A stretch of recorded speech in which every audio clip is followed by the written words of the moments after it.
Israel और Hamas के बीच पिछले 8 महीनों से युद्ध जारी है, लेकिन रविवार को इजरायली सेना ने सामरिक विराम की घोषणा की है। दक्षिणी गाजा पट्टी में अपने 8 सैनिकों की मौत के बाद इजरायली सेना ने सामरिक विराम का फैसला लिया।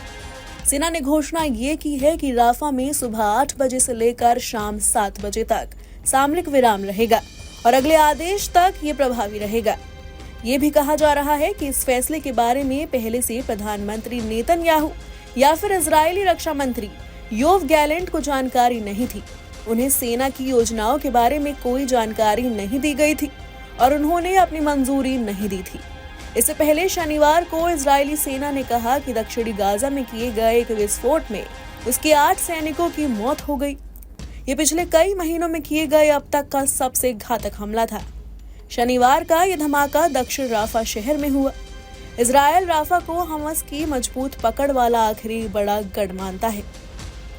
बता दें कि इजरायली सेना ने युद्ध विराम का ऐलान किसी डर की वजह से नहीं, बल्कि मानवीय सहायता सुलभ कराने के लिए ये फैसला किया है।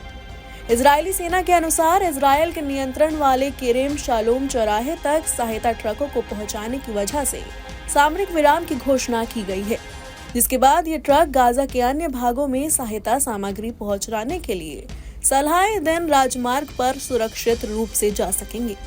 हर रोज सहायता जा सकेगी, लेकिन इजरायली सेना की कार्यवाही भी राफा में जारी रहेगी। बता दें कि केरेम शालोम मार्ग वो मार्ग है जहां से इजरायली सेना को सहायता सामग्री पहुंचाई जाती है। उन्होंने कहा कि संयुक्त राष्ट्र और अंतर्राष्ट्रीय सहायता एजेंसियों के साथ मिलकर संघर्ष के दौरान सामरिक विराम की घोषणा की गई है। इजरायल और हमास के बीच पिछले 8 महीनों से युद्ध जारी है, जिससे गाजा मानवीय संकट से जूझ रहा है।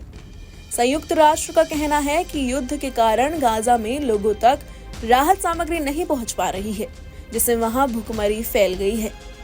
बता दें, जनवरी में गाजा में एक ब्लास्ट में 21 इजरायली सैनिक मारे गए थे।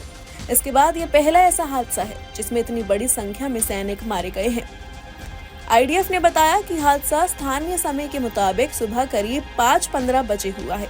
राफा के तल अल सुल्तान इलाके के उत्तर पश्चिमी हिस्से में हमास के आतंकी ठिकानों को तबाह करने निकली इजरायली सेना की एक टुकड़ी करीब 50 आतंकियों को मारकर लौट रही थी।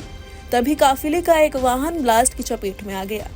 आईडीएफ के प्रवक्ता डैनियल हगारी ने बताया कि अब तक हमें जो जानकारी मिली है उसके मुताबिक ये ब्लास्ट इलाके में प्लांट किए गए विस्फोटकों में हुआ या सेना के काफिले की तरफ एंटी टैंक मिसाइल फायर की गई थी। ब्लास्ट इतना भीषण था कि मरने वाले सैनिकों में से सिर्फ एक की ही पहचान हो सकी है। Bureau report, news nation.